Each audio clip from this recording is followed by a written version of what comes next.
Hi, I'm Claire Fallon. And I'm Emma Gray. We're the hosts of Here to Make Friends, a podcast for anyone who loves or loves to hate the Bachelor franchise. We're here with some pretty great superlatives for Hannah's hometown week, a big week. It was a particularly eventful hometown week compared to past seasons, so there was a lot to talk about. First, most likely to hold a family pep rally. Peter's family, obviously.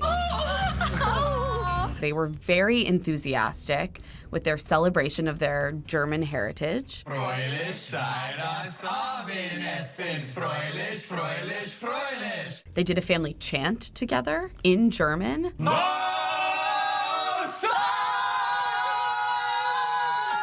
I mean, I have to say, family pep rally is not a phrase that would have come to mind at pretty much any past hometown date I've ever seen. But it was the first thing I thought of when it came to Peter's family. Lot of spirit in that crowd. I appreciated it. It was very sweet.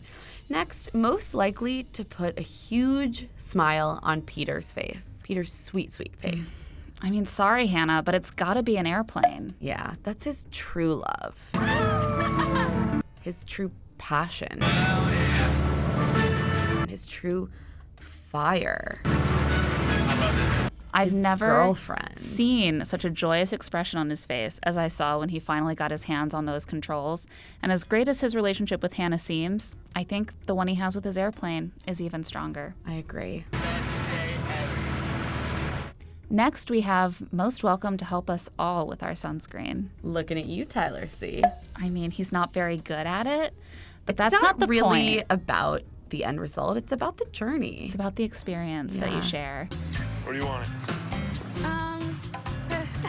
Yeah.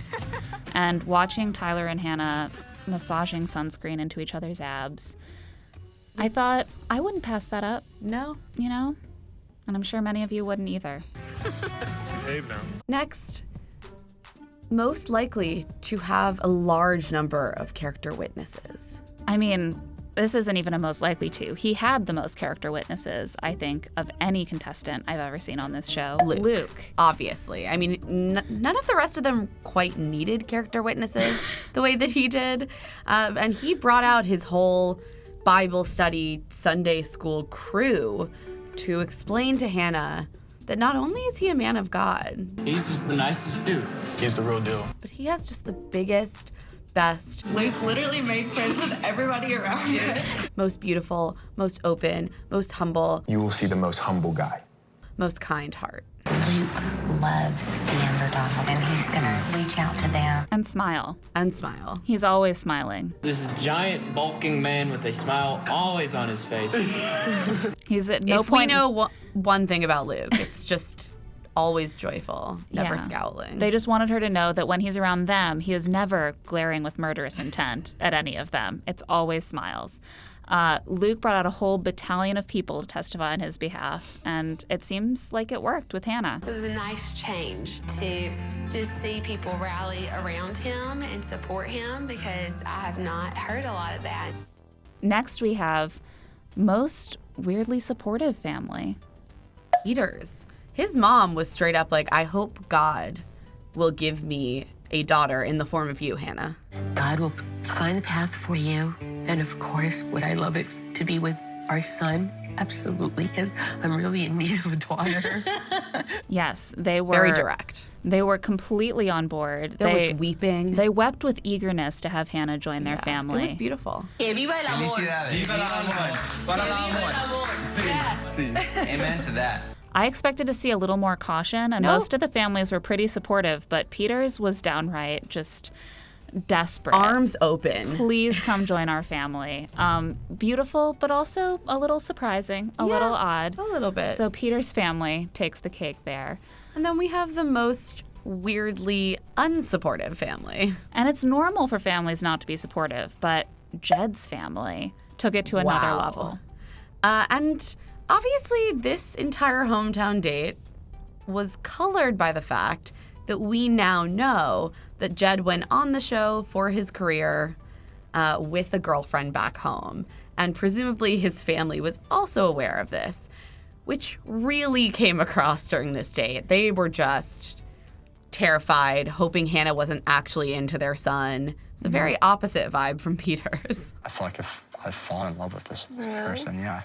I'm surprised, to be honest. Yes, they were very concerned, not even that Hannah would break their son's heart, No. but that she would choose him. Yeah, and that was the only concern, that really. was the primary concern. I'm very protective over Jed. And honestly, like, him potentially falling in love with you, I'm like, I'm not sure that it's a good thing. Not something you see every season on this show. No. Next, we have most likely to have a mental breakdown during fantasy suites. Also Jed. Jed had a rough week. First, his family wasn't supportive, and then Hannah almost had a breakdown during the awarding of the roses when just he and Luke were left, and asked for another rose because she couldn't decide which one to send home. What's going on? Jed was understandably concerned that the woman he is in love with can't really discern a difference between him and Luke P. What is this? I too would be concerned in that situation. Yeah, he seemed to be deeply shaken by this, and I doubt that next week at Fantasy Suites, which looks quite eventful, will do much to assuage his worries. Oh, dude. Unless, he's in the windmill. In the windmill. Next, we have most likely to win the whole thing. I don't even know. I've never been so at sea at this point in the season, but I'm gonna have to say Peter. He got the first rose at the rose ceremony. They have a very consistent connection. He's the kind of guy that she dreamed about being with when she was playing with her Barbies as a little girl. Yeah, I still think it might be Jed. It might be Jed. It might be Peter. It might be Jed. I don't think it's going to be. It might be Tyler. I kind of don't think it's going to be Tyler.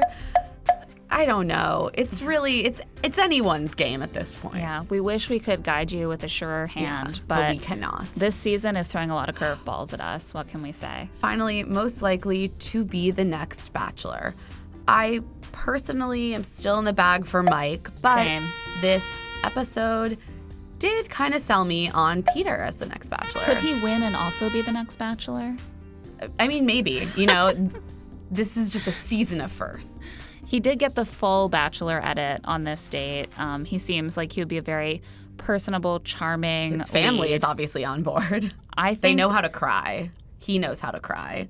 These are all selling points. I mean, it's Peter's game at this point. Like, if he doesn't win, he's going to be the Bachelor, and I think that's pretty clear. Felicidades. Viva el amor. Para el amor.